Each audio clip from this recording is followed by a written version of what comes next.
For the next weapon, we're going to be using Sansetsukon, and I'm going to be giving the instructions in English.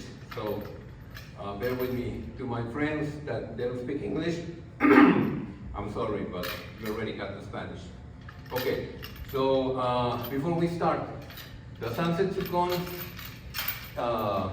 is one size fits all, but the Okinawan Sansetsukon is different from the Chinese Sansetsukon in many ways.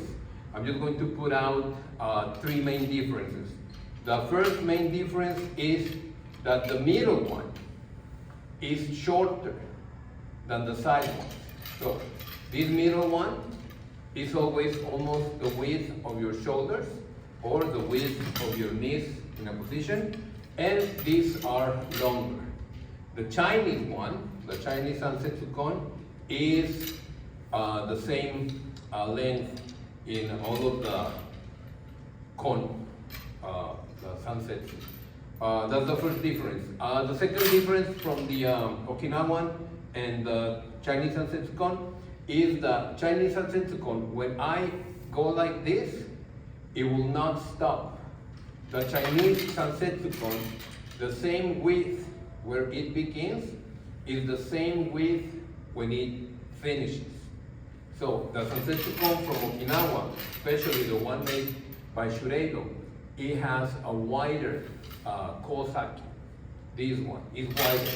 So you put this one here and you let it drop, and it will not go beyond that point because it's wider.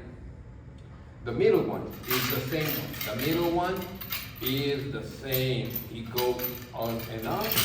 This one stops right there. So first difference, second difference, and the third difference is the weight. Depending on when the day that you bought your Sansetsukon, the earliest one from Shureido, they used to be light.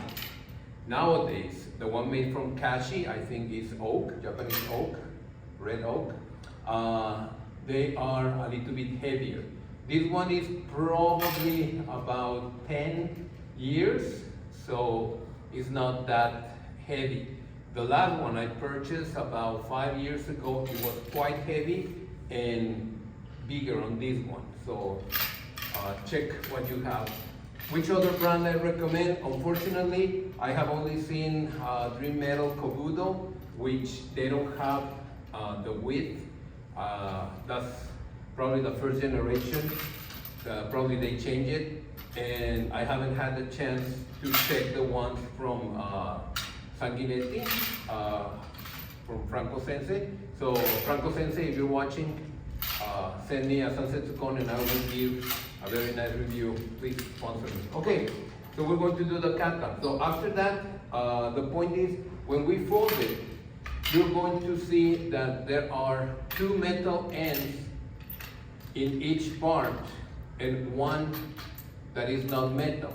So whenever you're going to hold this one, you're going to be seeing the two metals with the chain. So please, when you open it, do not grab the ones that they have the chain. So you see it like this one, and if you open it like this, then you're going to be like, oh my God, what am I doing? Or like many people, they do, they show it, and then they look down, and then they open it, and then now I'm ready. No. From the beginning, open it up, left one, down, right one, on, and we keep this triangle, like this one. So when you do Kamae, when you do Rei, you do this one, and immediately it's going to come like this one. What is the difference? If I put first the right one, and then I put the left one on top, and then when I do my Rei, and I grab it like this one, I'm grabbing the left one with my right hand, and the right one with my left hand. So it will not work.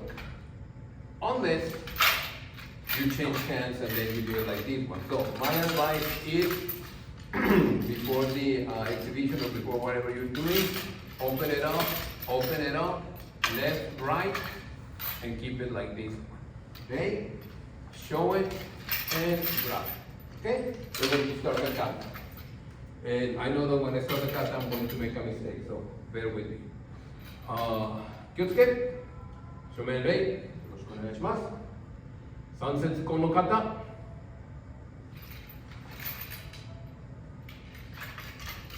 Open.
The kata has some nice movements. Is lacking some techniques that are quite difficult to master. There's probably like 2 or 3 more katas. I have seen Maruyama Sensei's kata. I have seen Gakiya Sensei's kata. I have seen Nail Stolmark Sensei's kata. Very nicely done, all of them. So they have different techniques. If you're training with Sansetsukon, I would recommend trying to develop this one, which is the going back, throwing it up, and catching it.